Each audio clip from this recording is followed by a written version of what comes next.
네, 오늘은 크로스웨이 성경연구 제2권 구약 권별 내용 연구 중에서 제15가 사사들이라고 제목 붙여져 있는 이 사사기에 관한 이야기 좀 같이 나누도록 하겠습니다. 사사기의 저자는 누구인가라고 하는 부분에서 사실 지금 딱히 알려진 바는 없습니다. 추측하건대 여러 명의 이제 기자들이 여러 에피소드를 기록했을 가능성에 좀 무게를 실어 놓고 있죠. 또 그 가운데서는 사무엘이 아마도 이 사사기를 쓰지 않았겠는가라고 하는 썰이 있는데 여기에 또 많은 무게를 싣고 있는 분들도 좀 계십니다. 개인적으로는 사무엘이 썼을 것이라고 하는 그 가능성에 저 역시도 좀 마음을 좀 두고 있기는 해요. 근데 꼭 사무엘이 아니더라도 사무엘이 살아 있었던 그 시기에 어떠한 특별한 목적에 의해서 이 사사기가 쓰여졌다라고 하는 쪽에 저도 이제 많이 동의를 좀 하고 있는 거죠. 구체적으로 이야기를 하면 다윗 왕조 시기죠. 다윗 왕조 시기에 이 다윗 왕조를 지지하는 정치적 목적에 의해서 이 사사기가 기록되지 않았겠는가라고 하는 이 해석에 저 동의하고 있다는 이야기입니다. 멀리 바라보게 되면 이 사사기가 쓰여진 시점을 바벨론 포로기 정도에도 이 사사기의 내용이 추가됐을 것이라고 이제 보는 관점들도 있습니다. 그럴 만한 이제 내용들의 내적 근거들이 좀 있기 때문에 그런데요. 사사기의 많은 내용들은 그러나 그 지향점 자체가 다윗 시대에 기록될 것이라고 하는 것을 보여주고 있는 어떤 소위 얘기하면 근거들이 좀 존재를 합니다. 그거를 우리가 지금 다 나누고자 하는 건 아니고요. 그렇기 때문에 이제 이런 것들을 토대로 봤을 때 제 개인적으로는 아마도 이제 다윗 왕조 시기에 그 이전의 이제 역사들을 기록해 나가면서 현재의 왕조를 지지하는 어떤 뉘앙스에서 이 이야기가 기록이 되었고, 그런데 단순히 이것이 어떤 정치적 목적으로만 우리가 이제 해석할 것이 아니라 결국은 이것은 하나님의 말씀이기 때문에 하나님의 말씀 가운데서 이 사사기가 위치하고자 하는 그 메시지가 무엇인가라고 하는 것을 우리가 좀 더 이야기를 나누면서 좀 결론을 맺어가도록 그렇게 하겠습니다. 책의 제목 자체가 사사기라고 되어 있기 때문에 이 쇼페팀이라고 하는 이 사사라고 이제 번역되어지는 이 단어의 의미에 좀 집중을 할 필요가 있는데, 기본적으로는 이제 영어는 저지라고 되어 있기 때문에 우리가 재판관이다 이렇게 해석을 좀 해요. 근데 사사기를 읽어보다 보면 재판에 관한 이야기는 거의 등장하지 않죠. 그러다 보니까 이게 무슨 재판관이냐, 오히려 이제 전쟁에 관한 어떤 뉘앙스가 더 강합니다. 지도자, 어떤 전쟁의 리더, 혹은 개인적인 어떤 전쟁의 용사, 이런 이야기들이 더 강력하게 나타나고 있는 게 사사기의 느낌입니다. 재판관으로서 어떤 일상의 삶 가운데서 일어나게 되어지는 혹은 사회적 문제의 어떤 법적 논쟁들을 해결해주는 어떤 그 그림은 보이지 않는다는 거예요. 오히려 전쟁에 관한 이야기가 가득 차 있는 게 사사기이기 때문에 사실 사사라고 하는 이 제목 혹은 사사라고 하는 이 어떤 위치에 대해서 명확하게 정의 내리기가 좀 쉽지는 않습니다. 우리에게 익숙한 자리는 아니기 때문에 그런 것 같아요. 그러다 보니까 사사기는 사실 영웅들의 이야기로 우리에게 좀 인식이 되어져 있습니다. 특별히 이제 주일학교를 이제 나오게 되어지면 주일학교의 단골 이제 본문들이 몇 가지가 있기 때문에 그래서 이 여호와의 신이 특정한 사람에게 임하게 되어지면 그 사람이 사사로서 세워지고 나름대로 위기에 처한 그들의 민족을 구원해내는 어떤 이야기를 통해서 권선징악이라고 하는 굉장히 중요한 메시지를 우리는 뽑아낼 수 있기 때문에 주일학교에서 자주 다뤄지게 되는 부분이 이 사사기입니다. 그러나 굉장히 편식적으로 다뤄지고 있다는 것은 잘 알고 있죠. 그것이 전부 사사기의 전부의 내용일까라고 생각하고 사사기를 읽다 보면 미처 이전에 보지 못했던 굉장히 끔찍한 이야기들, 사실 주일학교에서 다루기 상당히 어려운 이야기들이 사사기 안에는 가득하다는 거예요. 그 부분을 좀 솎아내고서 아이들에게 들려줄 수 있는 이야기만 가지고 사사기를 다루다 보니 이제 나이가 들어서도 사사기는 그런 의미로 좀 남아있는 경우가 참 많이 있습니다. 사사기를 좀 더 깊이 살펴보고 찬찬히 면밀하게 볼 필요성들은 좀 있는 것 같아요. 그리고 이 영웅들이 이스라엘 전체의 영웅이라고 보기보다는 이 좀 지도에서 보여지는 것처럼 결국 여호수아의 시기를 지나 각자의 어떤 지파들이 땅을 분배를 받고 어떻게 보면 자치적으로 그 지역들을 이제 다스려 나갔잖아요. 그래서 그 지역에 위치한 그 지파들의 이슈가 일어날 때마다 그 지파에서 이 사사들이 일어났고, 그러니까 한 사사가 전체 이스라엘을 감당을 하고 그 다음에 이제 왕에게로 그 지도권이 넘어가는 것처럼 이해돼서는 안 된다는 거죠. 때로는 어떤 지파에서 일어났던 한 사사가 활동할 때 다른 지파에서 또 다른 사사가 활동하고 있었을 가능성이 높기 때문에 이걸 연대기식으로 배치할 수는 없다는 거예요. 그럼에도 불구하고 사사기 자체에서 이 사사들의 이야기를 순서대로 기록하고 있기 때문에 우리가 그 순서를 좀 기억할 필요는 있습니다. 처음 등장하고 있는 사사가 누구입니까? 온니엘이죠. 온니엘부터 시작을 해서 그 다음에 에후세에게로 이야기가 흘러갑니다. 그리고 이제 드보라로 잠깐 넘어가 보시죠. 드보라, 그리고 기드온, 그리고 기드온의 이제 아들인 아비멜렉의 이야기가 잠깐 좀 길게 등장하고요. 사사는 아니었지만 이제 왕으로, 그리고 이제 입다, 마지막에 삼손, 이렇게 굵직한 이제 사실 사사들이 있고요. 그 중간 사이에 이 에훗과 드보라 사이에 이제 삼갈이 등장하게 되어지고, 그리고 아비멜렉 이야기 이후에 입다가 등장하기 전에 여기에 돌라와 야일이, 그리고 입다와 삼손 사이에 세 명의 사사였죠. 입산과 엘론과 그리고 압돈. 이렇게 해서 뭐 아비멜렉을 제외하고 나면 이제 하나, 둘, 셋, 넷, 다, 일곱, 여덟, 아홉, 열, 열하나, 열둘, 그래서 12명, 이제 12명의 이제 사사에 대한 이야기의 기록으로 이제 보게 되어집니다. 사사들이 등장하는 이유는 굉장히 명확합니다. 여호수아서에서 사사기로 이제 넘어가는 과정 가운데 마지막 여호수아의 그 가장 감동적인 장면은 무엇이냐면, 이 여호수아가 서서 너희들은 누구를 섬길 것이냐라고 하는 것을 묻죠. 그래서 너희가 애굽 땅에 있었던 그 신을 섬기든지 아니면 뭐 다른 신을 섬기든지 결정을 해라. 근데 나와 나의 이 가정은 하나님만 섬기겠다라고 하는 것을 이야기하고 이스라엘 모두가 하나님을 섬기겠다라고 고백을 합니다. 그러니 이제 사사기가 펼쳐지면 우리가 기대하는 건 뭐냐면, 그 이스라엘 백성이 가나안 땅에서 어떻게 하나님을 섬기면서 살아가느냐, 하나님의 백성으로 하나님 나라를 일궈가느냐에 대한 이제 관심을 갖고 이제 사사기를 딱 펼치게 되는데, 그런데 사사기의 서론 부분에서부터 이들의 문제점을 지적하면서 이제 출발을 하게 되어집니다. 이들이 그 약속을 지키지 못했다는 거예요. 그러니까 결국 이스라엘 백성들은 하나님 앞에 어떻게 됩니까? 범죄하게 되죠. 여기 지금 나와 있는 게 이제 바알과 아세라. 그래서 이제 우상이라고 하는 부분들, 우상이고 여기는 지금 농사를 짓고 있는 모습인데, 이들이 가나안 땅에서 실제로 하나님과의 약속을 저버리게 되어지고 나니까 이 모든 스토리, 그러니까 여호수아에서 기록된 모든 스토리가 사실 원점으로 돌아가는 느낌을 받는 거예요. 왜 그러냐면, 어떤 질문이 있었습니까? 여호수아서에서 기록된 내용은 뭐예요? 가나안 땅을 정복하는 이야기입니다. 그런데 가나안 땅에 살고 있었던 사람들은 뭔 죄예요?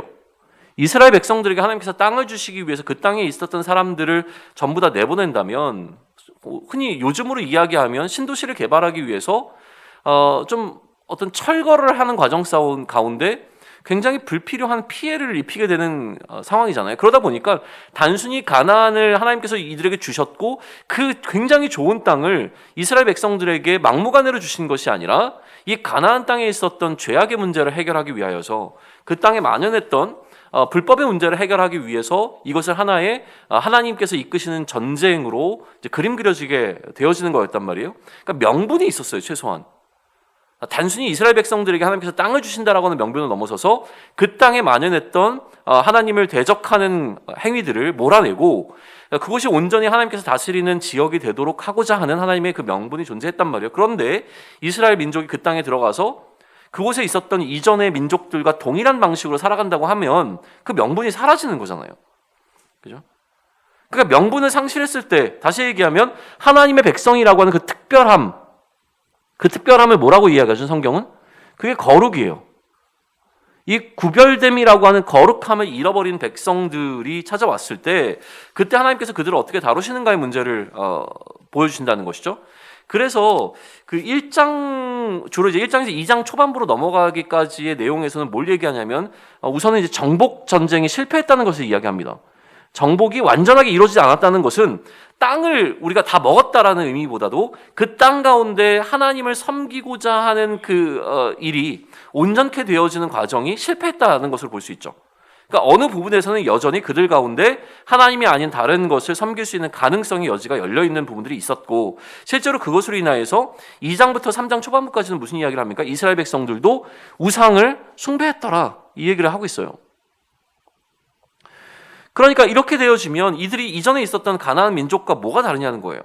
그러니까 하나님께서는 이스라엘 백성들도 가나안 민족과 동일한 방식으로 다루게 되어지는 거죠. 그러니까 사사시대에 있었던 전쟁, 하나님께서 외부에 있었던 민족을 통해서 이스라엘 백성들을 치시는 것, 가나안 민족들이 이스라엘 민족을 통해서 치셨던 것과 마찬가지로 그들을 이제 치시게 되어주는 과정들을 이제 그림 그려 놓고 있는 게 이 15가에 단 한 장 나와 있는 이 그림이에요. 그래서 3장에 보게 되면 어디부터 출발을 합니까? 이 모압부터 출발합니다. 모압이 이스라엘을 이제 괴롭히게 되어지고요. 그 다음에 뭐 4장, 5장에서는 가나안 민족들이 여기 있죠. 4장, 5장에서는 가나안 민족들이 이스라엘을 좀 괴롭히게 되어지고, 그리고 6장과 8장에서는 6장과 8장에서는 이제 미디안 족속들이, 그리고 10장과 11장에서는 이 암몬, 이거 장을 치는 게 나을까요? 10장과 11장에서는 이제 암몬, 미디안 같은 경우에는 6장에서 뭐 8장 이렇게 기록을 하면 되겠죠. 그리고 이제 블레셋이 여기 밑에 있는데 13장에서 16장에 보게 되어지면 이런 어떤 이방 민족을 통해서 하나님께서 이스라엘을 침략하시게 하시고 그들을 이제 어려움 가운데 이끄는, 그래서 끝나지 않은 전쟁의 내용을 계속 보여줍니다. 그리고 이러한 이슈가 패턴화되어져서 기록이 되는 것은 너무나 유명하죠. 어떤 패턴입니까? 2장에서 2장 11절로부터 첫 번째 패턴이 시작이 되어지는데, 첫 번째는 범죄죠. 이스라엘이 하나님 앞에 범죄하였다라고 하는 거예요. 이스라엘 자손이 여호와의 목전에 악을 행하여 무엇을? 바알을 섬기니라고 이제 시작을 하게 됩니다. 그리고 난 다음에 하나님의 진노가 14절에서 있죠. 하나님의 진노는 어떻게 표현됩니까? 여호와께서 이스라엘에게 진노하사 그 다음에 어떻게 해요? 그들을 압제 가운데 놓아두시죠. 그래서 노략하는 자의 손에 붙여 그들로 노략을 당케 하시며, 그리고 이스라엘이 하나님을 향해서 어떻게 합니까? 부르짖습니다. 그들이 대적에게 압박과 괴롭게 함을 받아 슬피 부르짖음으로 하나님이 어떻게 하십니까? 구원하시죠. 구원. 여호와께서 사사를 세우사 노력하는 자의 손에서 그들을 건져내게 하셨으나, 그리고 마지막은 뭡니까? 재범죄. 다시 범죄함으로. 그 사사가 죽은 후에는 그들이 돌이켜 그 열조보다 더욱 패게하여. 이게 이제 하나의 패턴화되어서 사사기에서 계속 이제 등장을 한다는 거예요. 그죠? 그리고 이렇게 몇 가지의, 그러니까 다시 얘기하면 이 사사들의 이야기는 이스라엘 백성들의 이러한 어떤 패턴이 계속 반복되는 것을 이제 보여주는 어떤 스토리로 가다가 맨 마지막에 가서 17장으로부터 마지막 21장 끝나는 그 지장까지는 무엇을 보여주냐면 이스라엘의 전적 부패에 관한 부분을 이제 다루게 되어집니다. 두 가지로 나누죠. 종교적으로 이들이 어떻게 타락했는가라고 하는, 그래서 자기 가정에 어떤 제사장을 세우고 막 이런 어떤 모습들을 이제 보여주게 되어지고요. 마지막은 도덕적으로 그들이 부패하게 되어집니다. 그래서 도덕이 완전히 무너져 버려요. 그리고 굉장히 끔찍한 사건들이 일어나는 것으로 보여주면서 이 가나안 땅에서 이스라엘 백성들의 삶은 총체적 이제 난국을 맞이하고 있는 것으로 그림 그려지게 되어지죠. 자, 그러면 우리는 이제 좀 메시지를 한번 이야기를 해보면 좋을 것 같아요. 자, 한번 생각을 해보시죠. 여러분에게 사사기는 어떤 책입니까? 나에게 사사기는 어떤 책으로 자리매김되어져 있나요?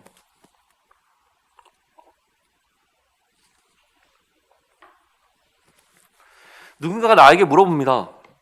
사사기에 대해서 나에게 좀 설명을 해줘 라고 하게 되면 나에게 가장 먼저 떠오르는 건 뭐예요? 그때 왕이 없으므로 자기의 소견에 오른 대로 행하였더라. 뭐 그런 이야기야 라고 이야기를 해줄 때 이제 가장 핵심되는 이제 문구가 그거죠. 그때 왕이 없었으니까 자기의 소견이 오른 대로 했더라. 자, 그럼 이거를 이제 부정적으로 해석이 가능하고 긍정적으로 해석이 가능합니다. 긍정적으로 해석이 가능한 게 우리한테 익숙하지는 않아요. 부정적으로 해석하는 것만 익숙합니다. 그래서 어떻게 보냐면 왕이 없으니까 지멋대로 살았구나. 그래서 지멋대로 사는 이스라엘 백성들의 모습이 어떠한 것인가라는 것을 통해서 우리 자신을 들여다보고 우리는 하나님의 뜻대로 살아야 되겠다라고 하는 메시지를 받는 것이 이 사사기를 통해서 우리가 가질 수 있는 가장 핵심적인 메시지가 될 수 있을 것 같아요. 근데 여러분 각자에게는 이 사사기가 어떠한 의미인지를 한번 생각해 보시면 좋을 것 같아요. 여러 가지 메시지가 가능하겠지만 그것을 좀 요약적으로 설명을 드리면 이렇게 좀 몇 가지로 구분해서 이야기를 좀 해보겠습니다. 첫 번째는요, 이렇게 볼 수 있어요. 좀 익숙하지는 않으실 수 있는데, 그때 왕이 없었다라고 하는 것이 부정적 뉘앙스를 갖고 있느냐 아니면 긍정적 뉘앙스를 갖고 있냐고 했을 때 긍정적으로 한번 해석해 보죠. 왜냐하면 성경에 보면 하나님께서 왕을 세우시는 것을 주저하시는 장면이 등장하거든요. 그러니까 과연 이들에게 왕이 필요했겠느냐라는 거예요. 첫 번째는 하나님께서 가나안 땅에 들어가자마자 이들에게 왕을 세우신 것이 아니라는 거죠. 왕이 없는 상태로 이들이 존재하게 하셨다면 하나님께서는 그렇게 하신 이유가 있었다는 거예요. 그러니까 그거를 거기에 포커스를 맞추는 사람들은 해석의 무게를 거기다 둡니다. 어떻게 해요? 하나님께서 원래 꿈꾸신 가나안 땅에서 하나님의 나라는 인간 왕이 존재하지 않는 나라예요. 그러니까 왕이 없었기 때문에 자기의 소견에 옳은 대로 행할 수 있는 자유가 부여되어 있는 나라라는 거죠.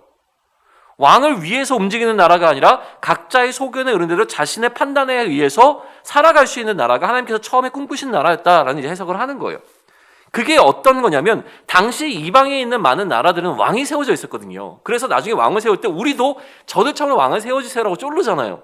그러니까 이방의 나라와는 완전히 다른 방식의 시스템을 하나님께서 구축을 하신 거예요.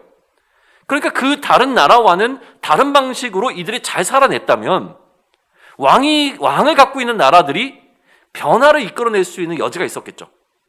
어떻게 이스라엘에는 왕도 없는데 저렇게 잘 살 수 있어? 그러면 그들의 그 질문의 답이 무엇이냐면 이스라엘에게는 인간의 왕은 없지만 그들에게는 누가 있습니까?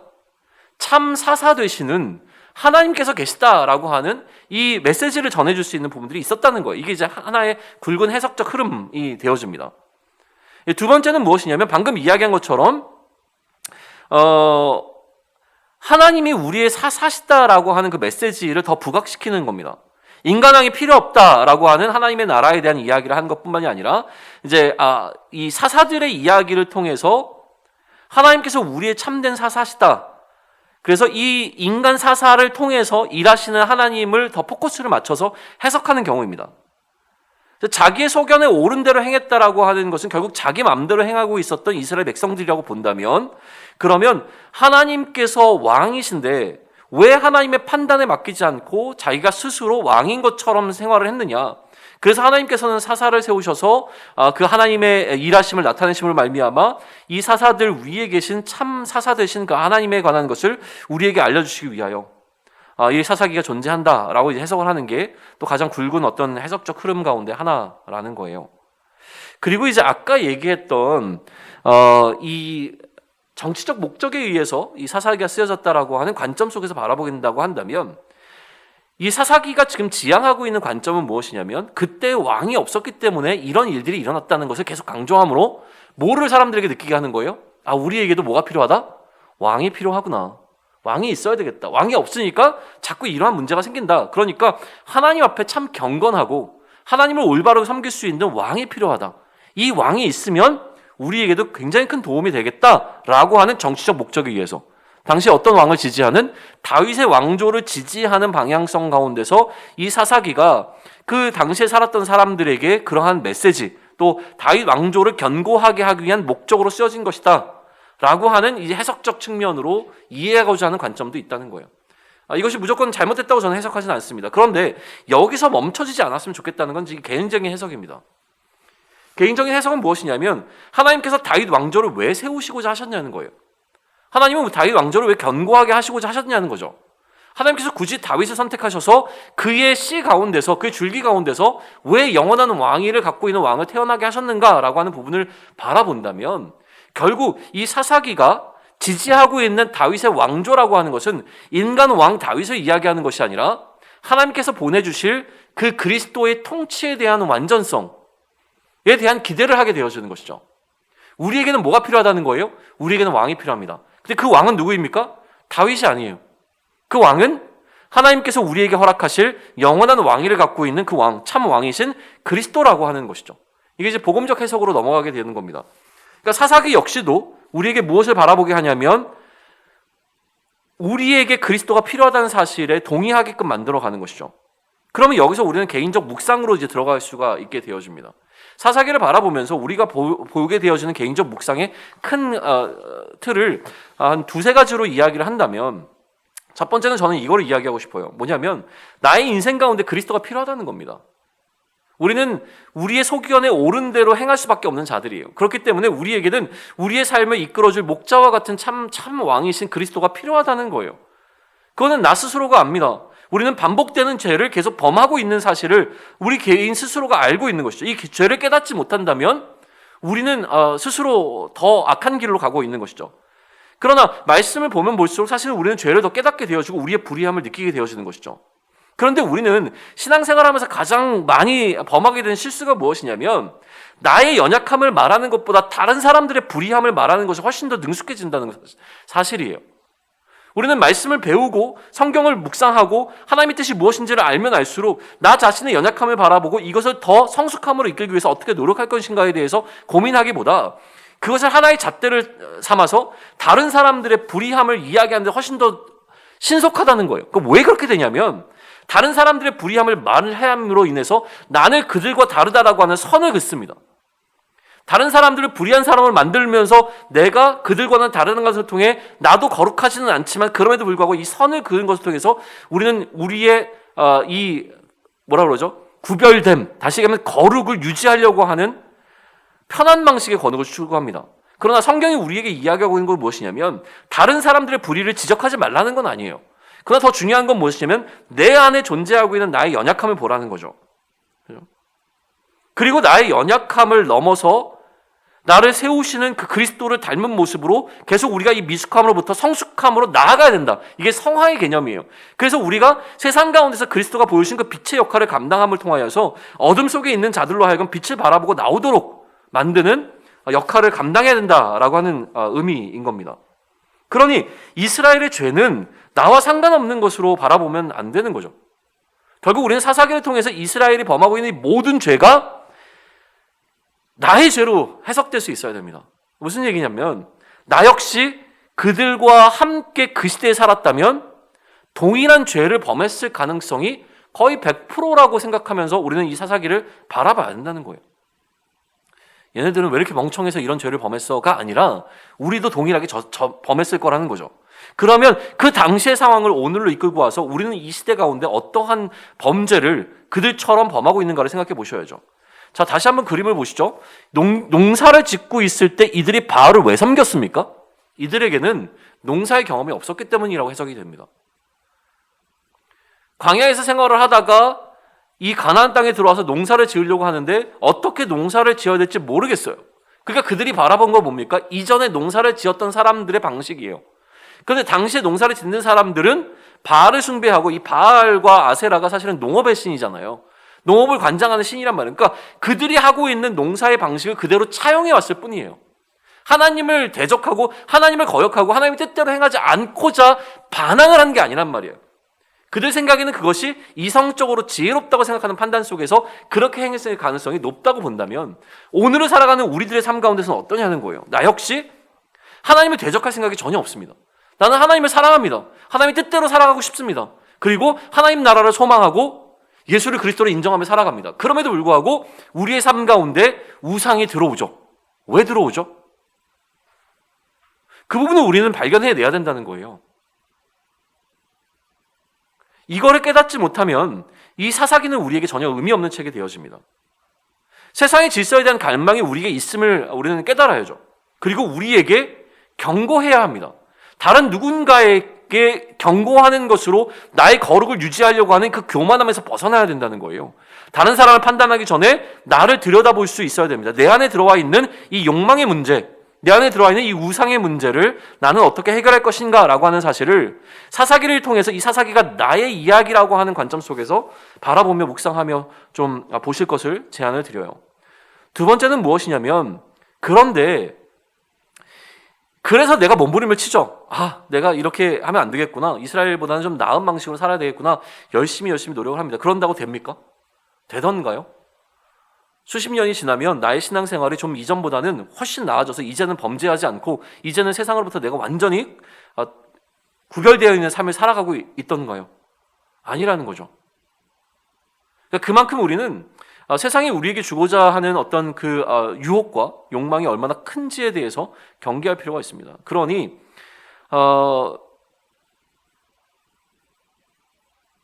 그리스도에 대한 어떤 필요를 느껴야 되는 게 첫 번째이고요. 그 다음에는 그럼에도 불구하고 나의 이러한 연약함에도 불구하고 하나님께서 왜 여전히 나를 그리스도의 사명으로 이끌어 가시는가라고 하는 질문을 한번 던져봐야죠. 그리스도인이 되는 순간 우리는 그리스도로부터 그 사명을 이어받았습니다. 그래서 그리스도께서 남겨놓으신 그 사명을 우리가 감당하며 마치 그리스도처럼 그리스도의 사역을 이제 나눠서 감당하고 있잖아요. 머리이신 그리스도의 몸의 지체로서 우리는 각자 우리에게 맡겨진 그리스도로서의 사명을 감당하며 살아갑니다. 그런데 맨날 연약해요. 맨날 넘어져요. 근데 하나님께서 왜 우리를 꺾어버리지 않으시냐는 거예요. 여전히 이 사사와 같이 나를 사용하시는 하나님을 바라볼 수 있으면 좋겠습니다. 그래서 참 좋은 게 무엇이냐면 사사들이 너무 엉성해요. 사사들이 너무 연약합니다. 사사기는 이 사사들을 미화하지 않습니다. 이것이 다윗을 영웅화시키기 위한 것이라고 해석될 수도 있지만 저는 그렇게 보지는 않습니다. 있는 그대로를 이야기를 하죠. 그러면서 연약한 이 사사를 하나님께서 어떻게 세워서 하나님의 일을 해내시는가라고 하는 것을 이제 보여주는 것을 통해서 우리에게 메시지를 전해준다고 생각을 합니다. 그런데 우리는 이 사사기에서 하나님께서 연약한 자를 들어서 사용하신다라고 하는 사실에 포커스를 둬야 되는데 아까도 얘기했지만 신앙의 연수가 늘어갈수록 우리가 범하게 되는 또 다른 오류는 무엇이냐면 아까는 다른 사람, 그러니까 내가 배운 것을 통해서 다른 사람을 지적하는 것에 더 신속해지는 것뿐만이 아니라 또 하나는 나 자신을 어떻게 포장하면 되는지를 배워간다는 거예요. 나의 연약함을 성숙함으로 어떻게 이끌어갈 것이냐, 그러니까 미숙함으로부터 우리는 성숙함으로 어떻게 나아갈 것인가를 배워가면서 계속 나를 예수님의 제자로 훈련시켜 나가야 되는데 이렇게 하기보다는 이게 너무 힘드니까 예수님의 제자의 모습처럼 사람들에게 나를 나타내는 포장의 방식을 훨씬 더 배우는데 능숙해져 간다는 거예요.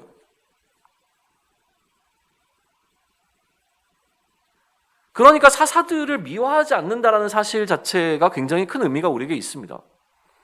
우리의 연약함을 들여다볼 수 있으면 좋을 것 같아요. 내가 교회에서 이런 직분을 맡았기 때문에 내가 교회에서 어느 정도 이러한 사역들을 했기 때문에 나는 이제 연약한 자가 아니야. 다른 사람들한테 평가를 받을 수 있어요. 정말 신앙적으로 대단한 사람이야 라는 평가를 받을 수 있어요. 그러나 나는 알잖아요. 나는 내가 얼마나 연약한지 나는 알잖아요. 그것을 내 스스로가 미화하지 않았으면 좋겠습니다. 이게 사사기를 들여다보면서 우리가 해야 될 부분이에요. 사사기가 우리에게 던지는 굉장히 중요한 메시지 가운데 우리가 놓치지 말아야 될 것은 무엇이냐면 이스라엘이 여호와의 목전에서 악을 행했다는 겁니다. 지금도 여전히 우리는 사람들 앞에서는 아닐지 모르지만 하나님 앞에서 우리의 연약함을 드러내고 있다는 사실을 좀 기억할 필요가 있습니다. 그런데 그것을 깨닫고 나면 사사기는 우리에게 큰 위로가 되어지죠. 주의 일을 하다가 우리가 낙심하지 말아야 될 이유, 우리는 연약함을 드러낼 수밖에 없습니다. 연약함을 드러낼 수밖에 없기 때문에 그 연약함을 감추려 하기보다는 연약한 나를 인정하고 다시 이 연약함 가운데서도 우리를 성숙함으로 이끌어 가실 그 그리스도를 의지하며 계속 우리를 자라게 해야 되겠죠. 또 하나 같은 뉘앙스지만 다르게 이 부분을 해석을 한다면 우리는 경고를 하나 받을 필요가 있습니다. 나는 되게 미숙해요. 그러니까 잘하다가도 어느 순간 어떠한 특정한 이슈로 인해서 완전히 밑바닥으로 무너져 내릴 가능성이 있습니다. 마치 삼손처럼 이렇게 이야기할 수 있겠죠. 그런데 나의 미숙함에도 불구하고 하나님의 일은 실패함이 없다는 거예요. 이게 굉장히 은혜가 되면서도 굉장히 큰 경고로 우리에게 다가와야 됩니다.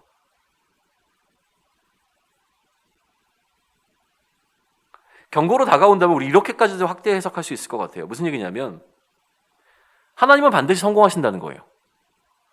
그러니 하나님께서 나에게 맡기신 일은 나의 미숙함에도 불구하고 실패하지 않습니다. 이 얘기를 위로가 아닌 경고의 말씀을 받는다면 무슨 얘기가 됩니까? 내가 하나님의 사역을 성공하는데 함께 동참했던 것은 내가 연약하지 않기 때문이 아니라는 거죠. 하나님께서 나로 하여금 성공을 경험하게 하셨던 것을 내 성공이라고 오해하는 흔한 실수가 우리들에게 있다는 거예요. 결과적으로 어떤 일이 잘 되면 그 과정 가운데 놓여있던 나는 미숙하지 않았다고 생각하고 넘어갈 가능성이 굉장히 크다는 거죠. 하나님께서 성공하셨기 때문에 내가 옳다라고 착각할 수 있는 가능성이 얼마든지 있다는 거예요. 그렇지 않습니다. 이 부분을 경고로 받아들이지 못하면 우리는 세상과 동일한 방식으로 살아갈 수 있는 길이 너무 많이 열려 있습니다. 나의 연약함에도 불구하고 하나님은 하나님의 일에 실패함이 없으시기에 하나님께서 하실 일을 이루십니다. 그런데 하나님께서 그 일을 이루셨다고 해서 그것이 나의 성공이 아니라고 하는 사실을 반드시 깨닫고 내가 알고 있는 나의 연약함을 성숙함으로 이끌기 위해서 우리는 끊임없이 노력을 해 가야 한다는 거예요. 하나님의 성공을 나의 성공으로 오해하고 그 성공에 소위 얘기하면 머물러 있지 않았으면 좋겠습니다. 결국 우리는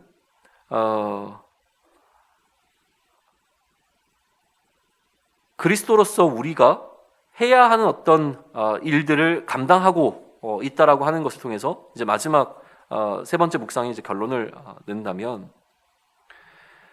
사사기를 묵상할 때 또 다른 관점이 되어질 텐데요. 그때 왕이 없었기 때문에 자기의 소견에 옳은 대로 행했다라고 한다면 지금 이 땅을 살아가고 있는 자기의 소견에 옳은 대로 살아가고 있는 사람들의 문제는 무엇이냐면 그들에게 왕이 없기 때문이라는 겁니다. 그럼 우리가 해야 되는 역할은 무엇이냐면 예수가 그리스도라는 사실을 이야기해 주는 것이죠. 이게 이제 우리의 사명이라는 거예요. 자기의 소견에 옳은 대로 살아가는 이들에게 우리가 해야 될 사명이 무엇인지를 또렷하게 또 알려주는 역할도 하죠. 그러니 그들에게 예수가 어떻게 왕이신지라고 하는 사실을 드러내기 위하여 우리는 어떤 사역을 감당할 것인가 라고 하는 부분에 있어서 사명이라는 키워드로 이 사사기를 또 묵상해 볼 것을 또 제안을 드립니다. 정리하면 나의 연약함을 들여다보시고 나에게 그리스도가 필요하다는 사실에 동의가 되었으면 좋겠습니다. 두 번째는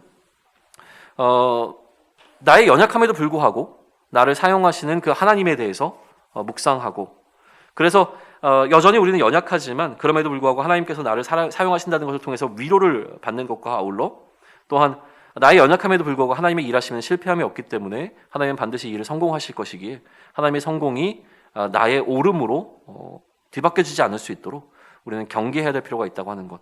그리고 마지막 세 번째로 왕이 없기에 자기의 소견대로 행하고 살아가고 있는 이 땅에 있는 많은 이들에게 예수가 참 왕이라고 하는 사실을 어떻게 전할 것인가라고 하는 사명을 받고 있는 우리들이 그 사명 앞에 얼마나 성실한가라고 하는 것들을 이 사사기를 좀 읽고 묵상하시는 가운데 꼭 기억하실 수 있으면 좋겠습니다. 네, 오늘은 여기까지 하겠습니다.